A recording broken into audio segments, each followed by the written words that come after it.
Assalamu alaikum wa rahmatullahi wa barakatuh. Sheikh Sa'ad Al-Atiq ya ba da wannan kissa ta wani matashi wanda mahaifiyarsa ta kamu da cutar koda bayan ta kai shekara 60.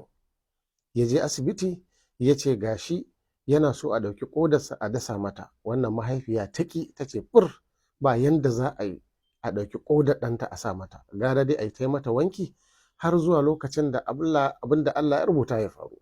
Amma ita dai bata yi da a ɗauki kodar ɗanta ba. Dan ya je asibiti ya ce to da Allah yana neman ko da za a samu donors masu bada a irin kyautar koda haka a dasa mabukata. Aka ce a'a, asibitin suka ce su tsarin su idan mutum ya tsufa ba a sa masa, ana sa wa matasa ne waɗanda suke da rayuwa a gaba. Ya buga waya asibitocin kasashen waje yana neman koda, aka saka sunansa a cikin list.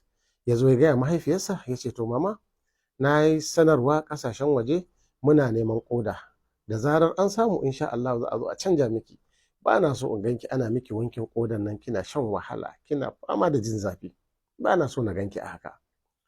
Wata rana ya shigo asibiti sai ya same ta ana mata wankin kodan cikin zafi, tana cizon yatsanta tana kuka. Bayan an gama ya ɗauke ta ya mai da ita, sai ya je wajen aikinsa sai ya resigning, wato ya ajiye aikin gaba ɗaya. Da ya zo sai ya ce mata mama, na ɗauki dogon hutu a wajen aiki domin na zauna tare da ke, saboda baya so ya gaya mata ya bar aiki. Ya ce kuma albishirinki, an bugo min waya cewa an samu koda, wani ya ba da koda za a sa miki. Ta yi ta farin ciki. Aka je aka buga mata waya lokaci kaza, abokin shi ya zo ya ɗauke ta ya kai ta asibiti. Aka zo za a dasa koda, sai shiga ɗakin operation ɗin ta gilas. Bayan an yi mata alluran nan da take fidda mutum daga yanayinsa, kafin ta fita daga hayyacinta sai ta gilas ta hango cewa wanda zai bata wannan kodar, wanda za a tsaga shi a cire kodarsa a ɗauka a sa mata ɗan nan nata ne dai.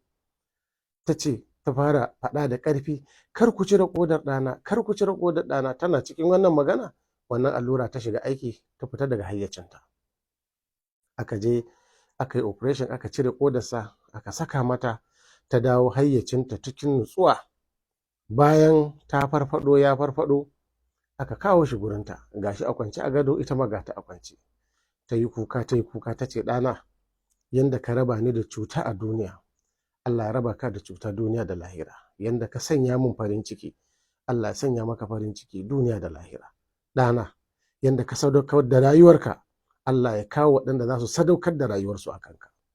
Wannan baiwar Allah ta samu sauƙi, daga baya zuwa wani lokaci ajali ta rasu. Wannan bawan Allah da muke magana a kansa yanzu, a yau haka shine babban hamshakin ɗan kasuwa a ƙasar Saudiya, wanda Allah ya azurta shi da 'ya'ya masu biyayya kamar yadda yawa tashi mahaifiyar biyayya. Allahu akbar, Allahu akbar.